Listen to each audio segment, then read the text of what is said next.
Hi, my name is Dinesh Shishkan Zavre.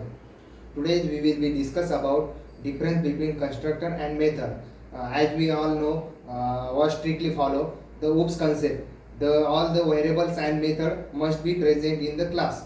Uh, Java class contain both a constructor and method. Before understand the difference between constructor and method, let us we see what is constructor and what is method. Firstly, discuss about constructor.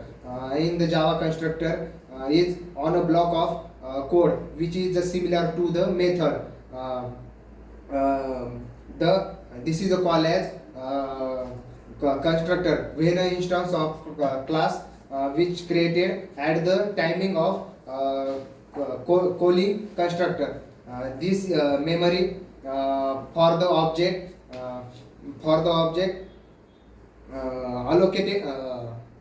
allocated to the memory location. It is a special keyword which play on play of important role of creating of instance of class. Second type is method. Method will be discussed. Method is a block of code which used to performing particular task in the reduce the length and repetitive code. It may be or may not return a value of caller. By creating a method, we can reuse the code without reusing the code.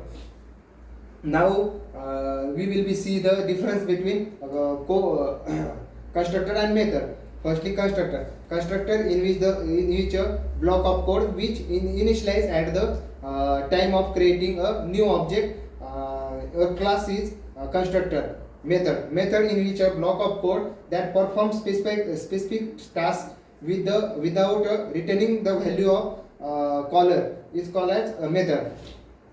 Second, it is mainly used for initialize the object. Method is mainly used for rise to code without replying the code.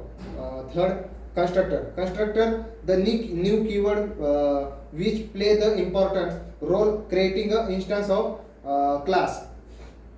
Method is call which responsible for creating method. Constructor has a no return type and method is return type. Fifth, constructor name always same as class name. Method has we can use the name and method name, but always start from lower letter. And subclass, the constructor subclass cannot inherit parent class, and method is subclass can inherit parent class. Thank you.